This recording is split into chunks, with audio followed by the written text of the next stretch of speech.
He's 18 years old. He's an unrestrained driver in a single vehicle MVA into a tree. About 10-minute extrication. He has a GCS of about 8. Has a head injury up here underneath the gauze and has an open femur fracture with some minor bleeding. Is it motor vehicle collision Yes, into a tree? Yes. Prolonged extrication. 10 minutes. He's unrestrained. Unrestrained. And you said he's got an obvious head injury. Obvious head injury. And an obvious femur fracture. Open femur fracture with some Okay. bleeding. And that's all you see right now. The bruising to the left chest as well. And his last set of vitals. Blood pressure is 90 by Pal. He's 120 times tap on the monitor. Respiratory rate was about 12. He's clear bilaterally.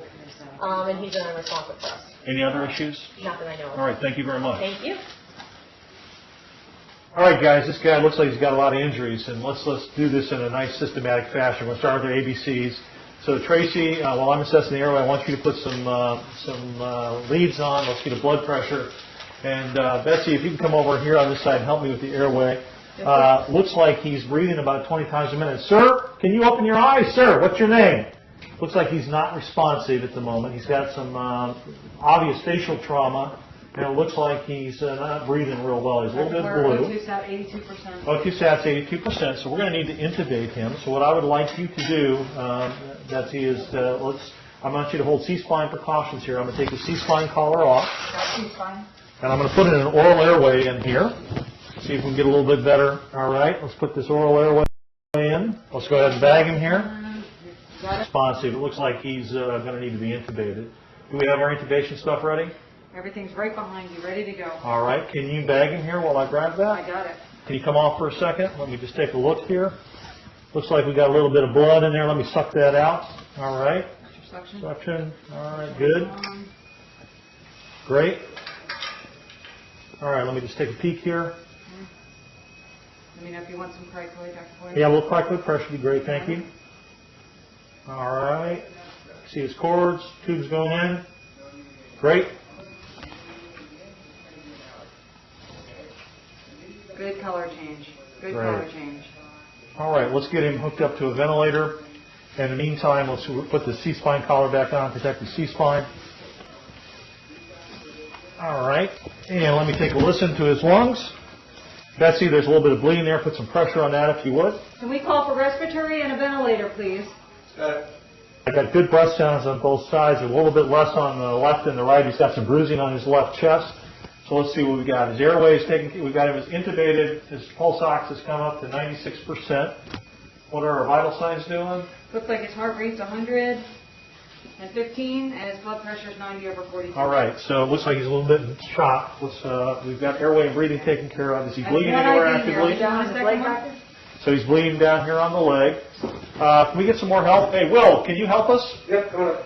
Dr. Boyer, would you like a second IV? Yes, let's start a second large bore IV, and let's hang normal saline. And how much IV is go fluid? Put some pressure on that, if you would, please.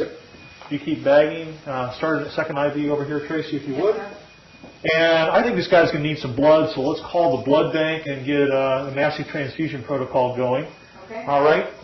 So we got control of the bleeding there, control of the bleeding there. Let me feel his pulses down here. I think his traction splint seems to be working. I think he's got good pulses here with some bleeding there. It looks like an open femur fracture. I don't see any obvious bleeding on his chest. His abdomen is soft. His pelvis is not stable. I think he's got a pelvic fracture, so you could have significant bleeding from there. So definitely this guy's going to need some blood, so let's make sure we get some blood products for him. In the meantime, let's expose the patient. Does that bleeding seem to be taken care of there as you wrap that, Will? Yep, looks pretty good now. All right, can you go ahead and get him exposed, take off the rest of his clothes there. And once we get him exposed, let's make sure we get some warm blankets to cover him back up so we don't get hypothermic. Let's do a disability exam. All right, sir, can you open your eyes? Blood is running. He opens his eyes to pain, that's a 2. Wasn't verbalizing, so that was a 1. Let me see if he responds to painful stimuli. Well, he's localizing, so that's a 4. It looks like he's got a significant head injury, and we're going to need to get him to a neurosurgeon. In the meantime, let's keep oxygenating him.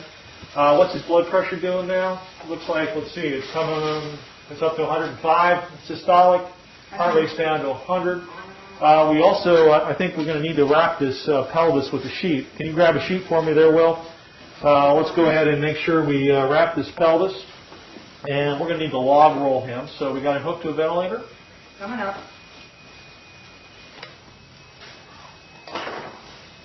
All right, this is going to be on your count. You count it down for us on the count of 3. Secure 1, 2, and 3. All right, let me get this backboard out. Quite heavy.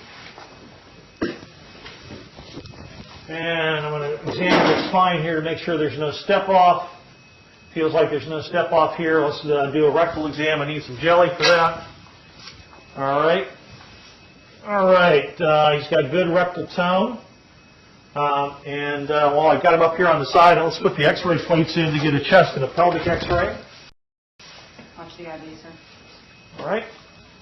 And let's bring it back on your count again. Ready? 1, 2, and 3. And 1 more. Can we call for x-ray, please?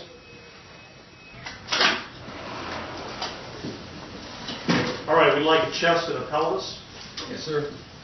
All right, guys, let's reassess what we've done so far. We've done our ABCs. We've got him control his airway control.